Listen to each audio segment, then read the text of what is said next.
तो एक को सेक्रीफाइस भी करना होगा।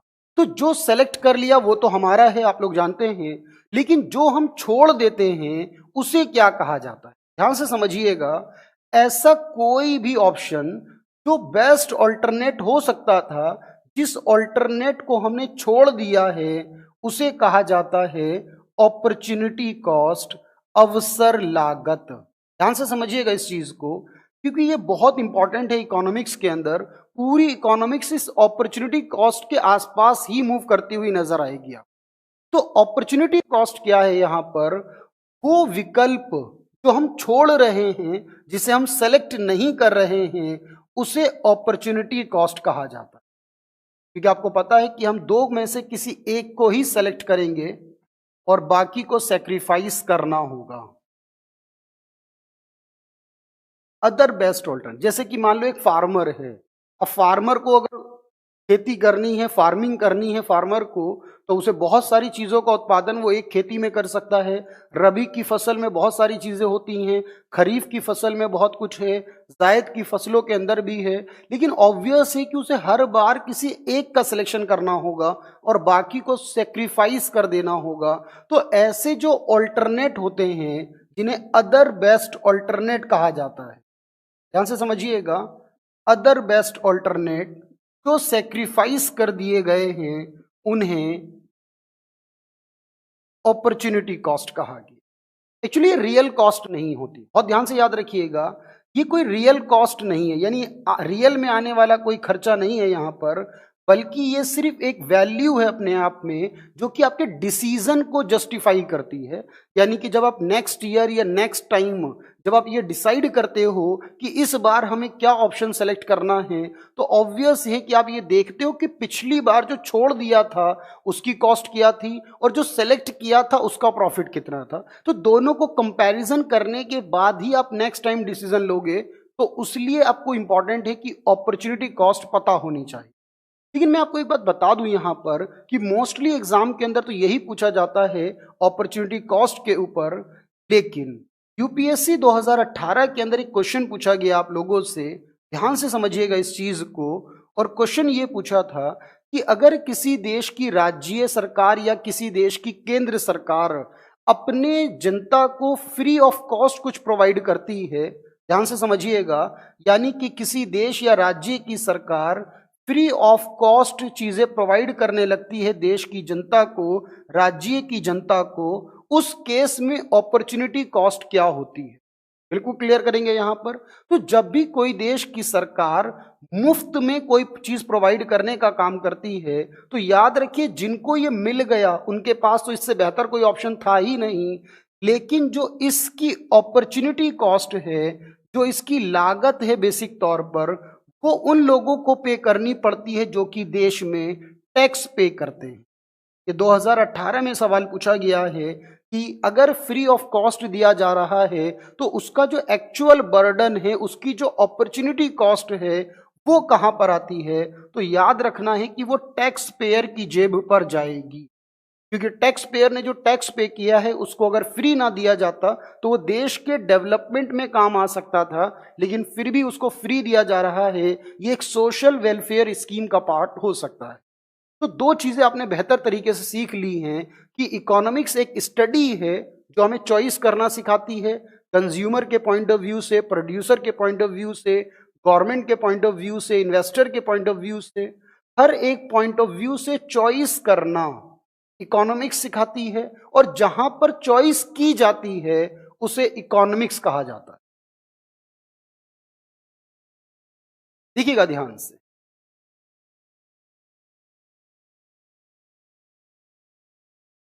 एक क्वेश्चन बिल्कुल सॉल्व हो चुका है आपका 2018 के पॉइंट ऑफ व्यू से। अब देखिए यहां पर कि जब भी बात हम इकोनॉमिक्स की कर रहे हैं यहां, तो एक और इंपॉर्टेंट चीज मैंने आपको बताई है। देखिए, मैंने कहा कि एक तो प्रोड्यूसर है, क्योंकि हर इंसान कहीं से इनकम अर्न करता है तभी वो कहीं खर्च करता है, ध्यान से सुनना। और वही इंसान फिर कंज्यूमर भी है, क्योंकि हम लोग कहीं से अर्न करते हैं और फिर कहीं पर खर्च करते हैं। यानी एक व्यक्ति जो है वो उत्पादक भी है और उपभोक्ता भी है। जब वो उत्पादक है, यानी कि जब वो प्रोड्यूसर है, तो प्रोड्यूसर का काम है कि वो इस तरह के सिलेक्शन करे जिससे कि वो मैक्सिमम प्रॉफिट ले सके। ध्यान से सुनना। और जो कंज्यूमर है वो चाहता है कि वो डिसीजन ले जिससे कि वो मैक्सिमम सेटिस्फैक्शन रिसीव कर सके। तो देखिए, मैं कंज्यूमर भी हूं और मैं प्रोड्यूसर भी हूं, लेकिन दोनों रोल मेरे लिए अलग अलग हैं।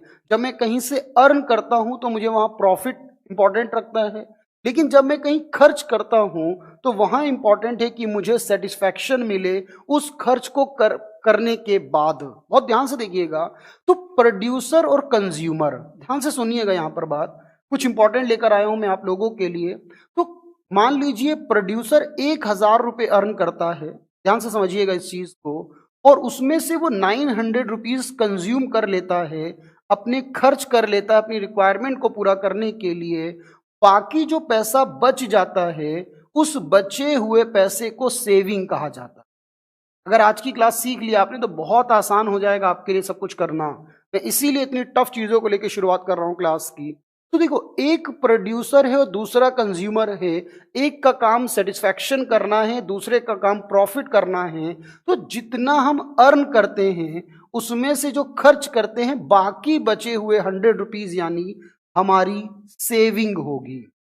हर एक व्यक्ति सेविंग करता अपनी लाइफ के अंदर, चाहे वो कितना भी गरीब हो या कितना भी अमीर हो, किसी की सेविंग कम हो या किसी की सेविंग ज्यादा हो। तो बिल्कुल समझ में आएगा, आज के बाद आपको हर चीज समझ में आएगी। कोई परेशानी किसी भी तरह की आपको नहीं होने दूंगा, ये मेरा वादा है आप लोगों से। बस आपको बिलीव करना होगा हर एक चीज पर।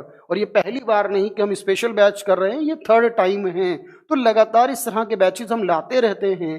ध्यान से समझिएगा इस चीज को। ये जो सेविंग है ये बहुत इंपॉर्टेंट है, क्योंकि आपको एक बात पता है कि देश के अंदर ये जो सेविंग 100 रुपीज की है, जब ये सेविंग हम लोग किसी बैंक के अंदर जमा कर देते हैं, शेयर मार्केट के अंदर लगा देते हैं, किसी बिजनेसमैन के पास जमा कर देते हैं, ध्यान से देखिएगा इस चीज को, यही सेविंग हमारी इन्वेस्टमेंट बन जाती है। सेविंग का काम क्या है? सेविंग जब तक मेरी जेब के अंदर है तब तक तो वो सेविंग कहलाती है। जब वो सेविंग बैंक में जमा कर दी जाती है, शेयर मार्केट के अंदर लगा देते हैं, म्यूचुअल फंड के अंदर लगा देते हैं, तो वो सेविंग इन्वेस्टमेंट बन जाती है। ध्यान से समझिएगा इस चीज। तो सेविंग को इन्वेस्टमेंट में कन्वर्ट करने का जो प्रोसेस है, ये सबसे बड़ी है देश के डेवलपमेंट के लिए। तो देश का डेवलपमेंट जो है यहां पर, वो ध्यान रखिएगा, वो इसी पूरे प्रोसेस का नाम है। जिस देश के अंदर सेविंग को इन्वेस्टमेंट में कन्वर्ट किया जाता है, वो देश उतनी जल्दी डेवलप हो जाता है। अब देखिएगा ध्यान से। तो बेसिक तौर पर हर जो व्यक्ति सेविंग करता है वो इन्वेस्टमेंट का काम भी करता है। अगर हमारे पास, ध्यान रखिएगा, अगर 100 रुपए हमारे पास हैं, 100 रुपए की सेविंग है हमारे पास, अगर वो 100 रुपए में अपनी जेब में रखता हूं तो 1 साल बाद, 2 साल बाद या 10 साल बाद अगर निकालूंगा तो वो 100 रुपीज ही रहेंगे मेरे, वो इंक्रीज नहीं करेंगे। लेकिन आप समझिए ध्यान से, जब इस पैसे को मैं अपने बैंक के अंदर जमा कर देता हूं, पोस्ट ऑफिस के अंदर जमा कर देता हूं, शेयर मार्केट के अंदर लगा देता हूं, म्यूचुअल फंड के अंदर जमा कर देता हूं, तो ये इन्वेस्टमेंट बन जाता है। और आपको ध्यान रखना है, हम जितना पैसा बैंक में जमा करते हैं, बैंक का काम है हमसे डिपॉजिट करना और किसी और को लोन प्रोवाइड करना।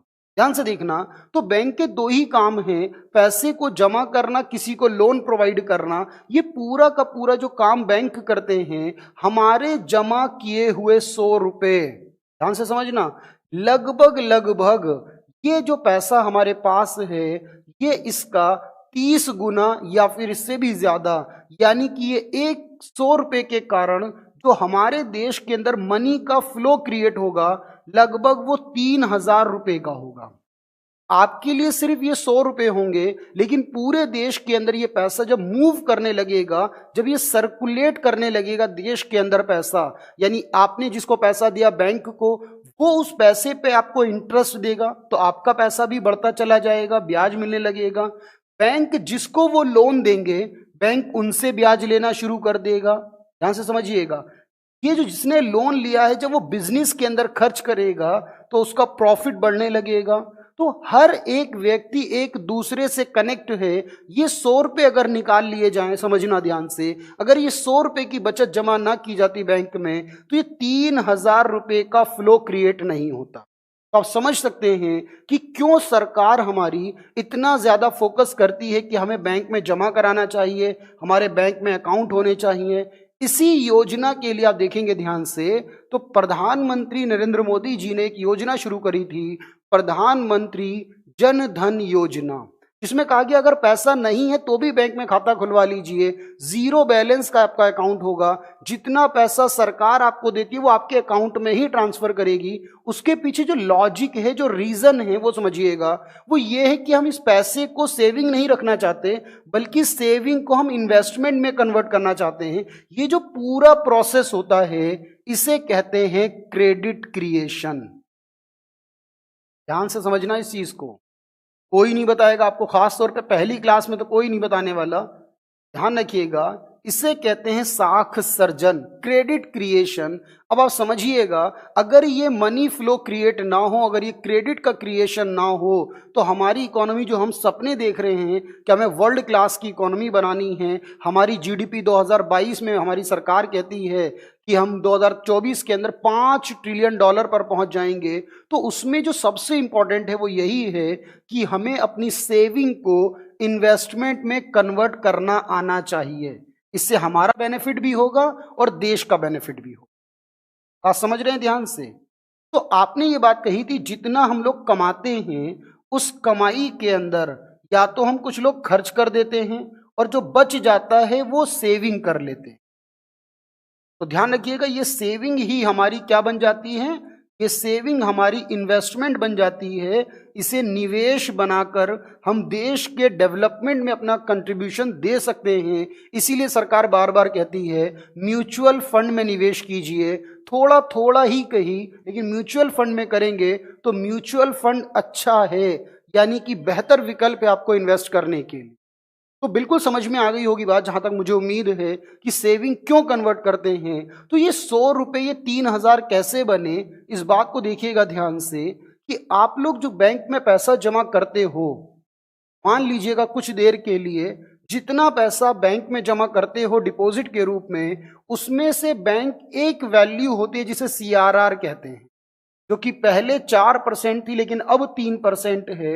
यानी कि इसमें से 3 रुपए ऐसे होंगे जो कि हमें बैंक को RBI के पास रिजर्व में रखने होंगे, बाकी पैसे को बैंक लोन के रूप में प्रोवाइड कर सकता है। यानी आपने 100 रुपीज डिपॉजिट किए हैं, उसमें से 97 रुपीज का लोन मार्केट में जाएगा, और मार्केट में जाने के बाद जब वो खर्च होगा, ध्यान से समझिए इस चीज को, जब वो 100 रुपये मार्केट में 97 के रूप में लोन जाएगा और वो सब लोगों में खर्च होगा, तो एक व्यक्ति का खर्च किसी दूसरे की इनकम भी होगी, शगुफ्ता।